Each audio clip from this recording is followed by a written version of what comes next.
साध संगत जी, प्रेम से कहना धान निरंकार जी। एक नई साखी के साथ स्वागत है आप सभी का आपके ही अपने चैनल पर। और हमारी आज की साखी का शीर्षक है धर्म पत्नी की विदाई। चलिए सुनते हैं आज की ये साखी।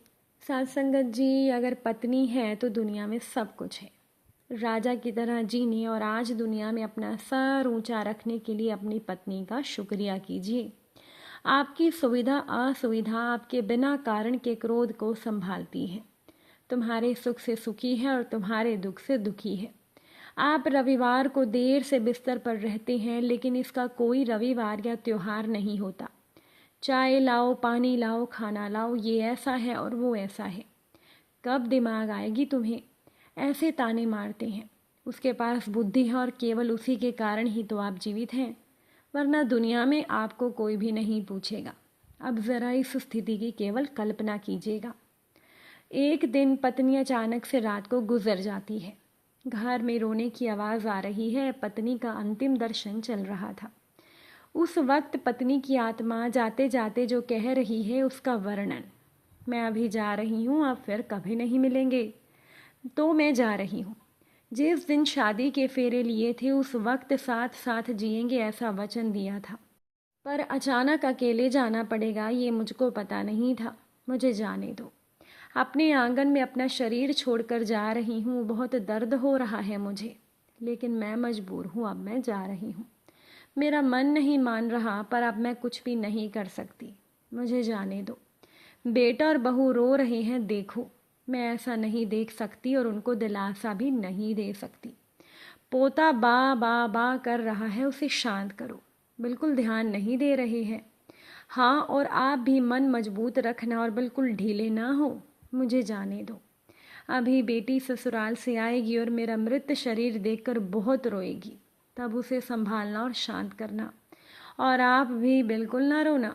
मुझे जाने दो। जिसका जन्म हुआ है उसकी मृत्यु भी निश्चित है।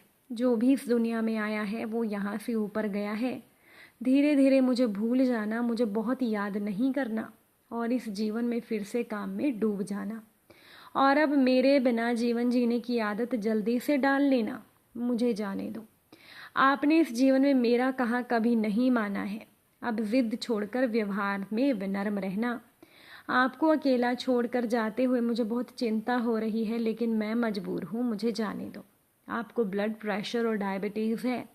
गलती से भी मीठा ना खाना, अन्यथा परेशानी होगी। सुबह उठते ही दवा ले लेना, पर भूलना नहीं। चाय अगर आपको देर से मिलती है तो बहू पर गुस्सा ना करना। अब मैं नहीं हूँ ये समझकर जीना सीख लेना। मुझे जाने दो। बेटा और बहू कुछ बोलें तो चुपचाप सब सुन लेना, कभी गुस्सा ना करना। हमेशा मुस्कुराते रहना, कभी उदास ना होना। मुझे जाने दो। अपने बेटे के साथ खेलना, अपने दोस्तों के साथ समय बिताना। अब थोड़ा धार्मिक जीवन जिए ताकि जीवन को संयमित किया जा सके। अगर मेरी याद आए तो चुपचाप रो लेना, लेकिन कभी कमज़ोर ना होना। मुझे जाने दो। मेरा रुमाल कहाँ है, मेरी चाबी कहाँ है? अब ऐसे चिल्लाना नहीं। सब कुछ ध्यान से रखने और याद रखने की आदत डालना। सुबह शाम नियमित रूप से दवा ले लेना। अगर बहू भूल जाए तो सामने से याद कर लेना। जो भी खाने को मिले प्यार से खा लेना और गुस्सा ना करना। मेरी अनुपस्थिति खलेगी, पर कमज़ोर ना पड़ना। मुझे जाने दो। बुढ़ापे की छड़ी भूलना नहीं और धीरे धीरे से चलना।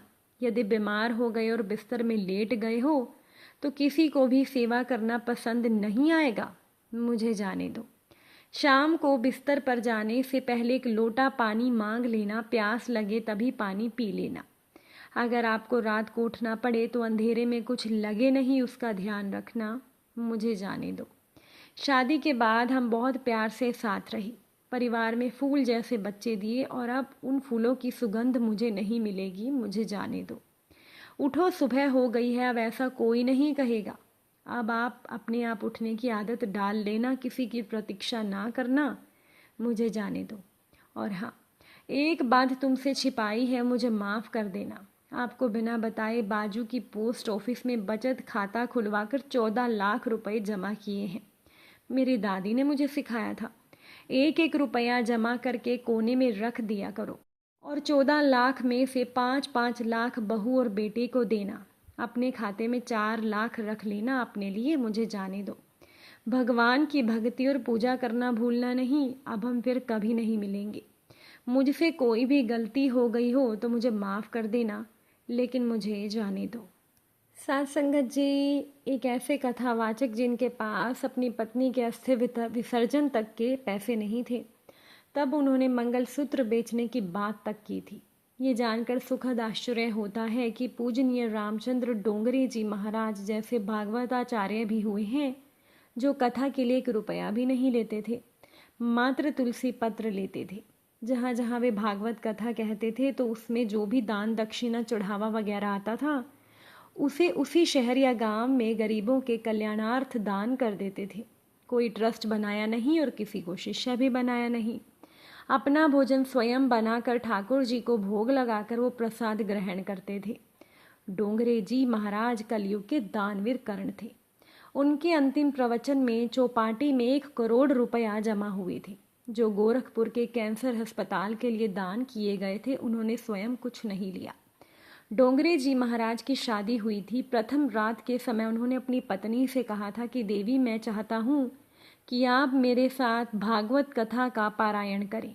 उसके बाद यदि आपकी इच्छा होगी तो हम गृहस्थ आश्रम में प्रवेश करेंगे। इसके बाद जहाँ जहाँ वो महाराज जी भागवत कथा करने जाते, उनकी पत्नी भी साथ जाती। भागवत कथा पूर्ण होने में करीब 7 वर्ष उन लोगों के बीत गए। तब डोंगरे जी महाराज पत्नी से बोले कि अब आपकी आज्ञा हो तो हम गृहस्थ आश्रम में प्रवेश करके संतान उत्पन्न करें। इस पर उनकी पत्नी ने कहा कि आपके श्री मुख से 108 भागवत कथा श्रवण करने के पश्चात मैंने गोपाल जी को ही अपना पुत्र मान लिया है, इसीलिए अब हमें संतान उत्पन्न करने की कोई आवश्यकता नहीं है। धन्य है ऐसे पति पत्नी, धन्य है उनकी भक्ति और उनका कृष्ण प्रेम।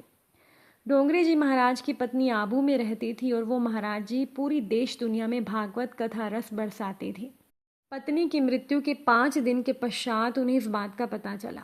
वे अस्थि विसर्जन करने गए। उनके साथ मुंबई के बहुत बड़े सेठ थे, रति भाई पटेल जी।